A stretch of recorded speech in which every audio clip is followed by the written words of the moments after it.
Welcome to your Daily 5 for Thursday, September 7th, 2023.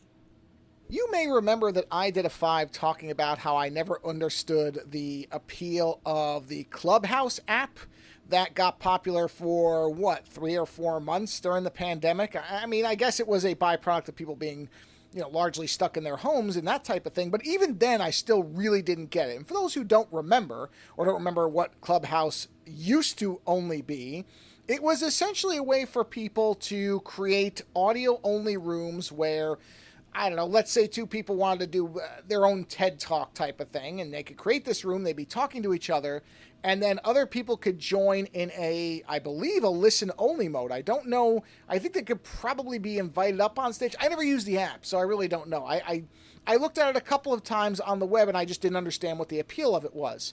And it blew up because, people within the tech industry, and I'm sure some popular influencers jumped on it, probably because they were invited. It was an invite-only iOS thing for a while, and then it got popular for a little while, and then pretty expectedly just burned out after the pandemic started to become less of a emergency and people realized the app was kind of pointless.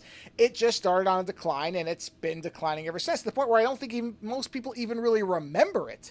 But apparently now, Clubhouse has decided that they have found a new way to make their barely relevant app slightly more relevant in a certain way. Honestly, I saw this, I think, over on Twitter, and because I still check Twitter for the show account, and I follow people who tend to be journalists, that type of thing, but I also follow The Onion and other comedy accounts. So I saw this story there, and I really thought it was a joke. I didn't actually think it was a serious story, and then I was scrolling back through it, and I looked and I saw the name, and it was somebody who basically reports news stories, and I went, oh no, this isn't The Onion, this is not a joke story, this is real. And then I followed the link, which took me over to The Verge, and I'll link to that here so you don't have to jump through the 2 hoops I did. And I read it, and I honestly still really don't understand exactly what Clubhouse thinks this is going to be.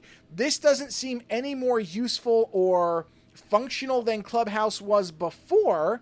And in fact, I can't imagine that the app is going to really work the way they think it is. So the idea of this is, and The Verge at one point calls it something along the lines of an audio voice chat collage. But if you think of the idea of a group chat, where you have a bunch of people that are texting in a group on your phone, very, very popular. Lots of people do it who are far younger than me, but I've been in a few myself. And this idea is, okay, let's do that, but we're going to add voice to it. So I guess I create the group, and I say, good morning, everybody. I just had Frosted Flakes, and they were great. And then somebody else replies, audio, and apparently it's being transcribed, so it's basically just enhanced text messaging, but that's besides the point, I think.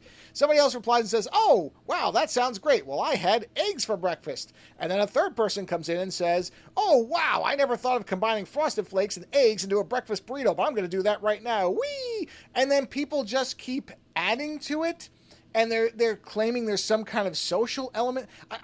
This seems so desperate for anything. I mean, obviously, Clubhouse believes in some kind of audio-only interaction space. And don't get me wrong, as somebody who does an audio-only podcast, I'm fine with audio, but this is not something that seems all that useful to me. I don't know why adding voice to group chats is somehow going to be better unless you're all people who just really hate typing. And I guess that's possible. Maybe those people do exist. Maybe there are people, don't get me wrong, I don't really like texting because I'm terrible at typing on my phone, but I wouldn't start speaking to it. I would never be sending audio. That just seems, in a lot of different ways, privacy, having this thing out in public, it just seems like it's got a lot of problems. And inherently, the example that they showed, which was people singing happy birthday, that really relies on people doing things in a certain sequence. So I don't know. I don't think this is what's going to turn it around for Clubhouse. I think the problem with Clubhouse is it was barely an idea to begin with. It only really benefited from a short window of time where certain things lined up just right, and they're desperately trying to find something that seems related to that original weak idea and try to expand their relevancy through it. And I just don't think that's really going to work out. But click on the link and read about this. Maybe there's a use case I'm not thinking about. Maybe somebody listening to this thinks this is a good idea. If you do, please tell me, because I'm happy to hear other viewpoints. Maybe I'm wrong here, but just reading this, I don't get what this is going to accomplish for the company. If you can figure out what it is, let me know.